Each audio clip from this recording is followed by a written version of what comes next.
Hello everyone, welcome to the channel of Algocamp. So now on this particular channel, we are actually releasing a series on data structures and algorithms where we are going to talk about some of the most important data structures and algorithmic topics which are extremely important for your upcoming software engineering interviews. Apart from that, these are some of the I would say topics that are very helpful in your day-to-day engineering job as well.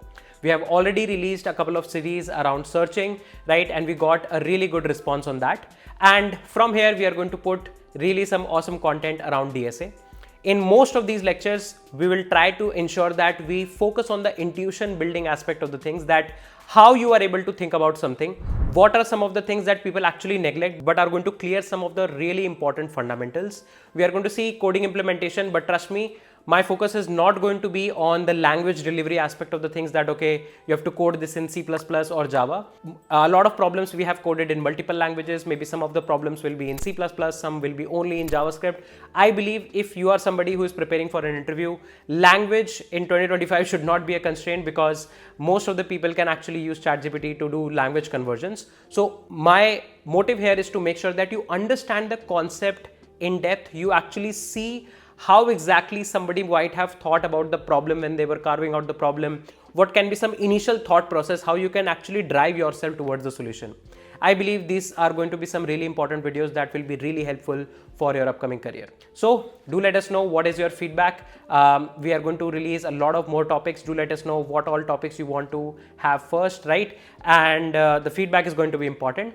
Also, in case you are actually thinking to level up, you want to learn things with respect to low-level design, high-level design, overall system design for interviews, or you are somebody who wants to do project development in Spring Boot, you want to learn advanced Spring Boot concepts, or let's say advanced Node.js concepts, then we have a lot of courses, live courses running on algocamp.io. So you can check out the website courses.algocamp.io/learn, and there are a lot of courses that are actually listed. A lot of great discounts are actually going on all the courses as well. Do check them out. For each and every single course, we are going to add you to a dedicated Discord community where you can get your doubts resolved as well. All of the courses, we have made sure that we talk about things from the very beginner to the very advanced level that is going to help you level up in your career as a software engineer. So that being said, let's start the video without any further delay. Now this is a new question coming from LeetCode, problem number 70, climbing stairs, relatively an easy problem. 17.5 thousand upwards. Let me just quickly sign in so that I can show you which all companies it has been asked in.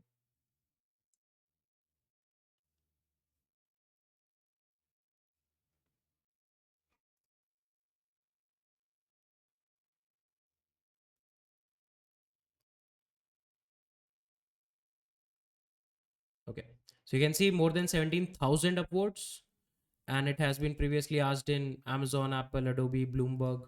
A hell lot of companies have previously asked these questions, right? So very famous question. The question says that you are climbing a staircase. It takes n steps to reach the top. It takes n steps to reach the top. Each time you climb either one or two steps. Every time you can either climb one step or you can climb two steps. How many distinct ways you can climb to the top? For example, if there are two, value is 2, then there is two ways to go to the top. Take one step and then take one step. The other way can be take two steps. If you have n is equals to 3, then there are three ways. 1, 1, 1, 1, 2, 2, 1.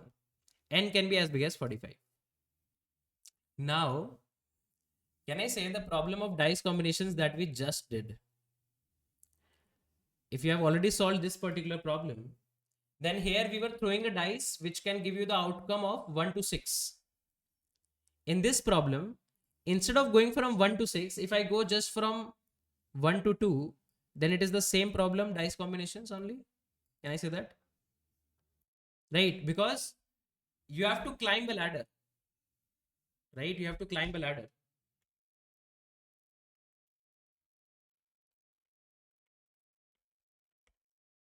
Yes. So before moving forward in the video, if you're somebody who is actually looking to learn Spring Boot and want to develop a career in backend development in Java, then you are at the absolutely right place.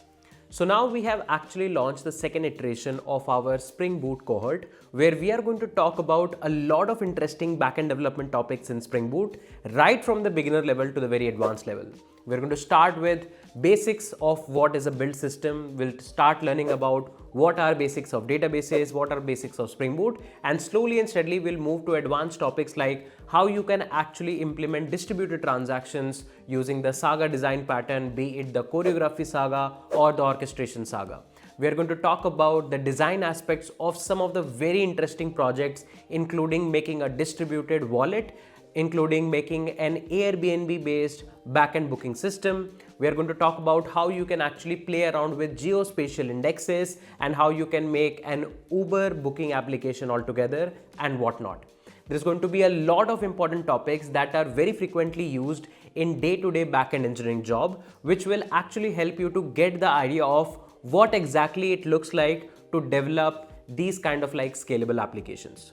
So if you want to turn up your portfolio into an absolute Spring Boot beast, then do check out the link in the description section below and use this coupon code to get maximum discount off on the cohort. And I'm really excited for you to join the cohort as well. So let's just resume back to the video. Ending here, right? You can take a jump of 1 and then and you start technically from here. You start technically from 0. Okay.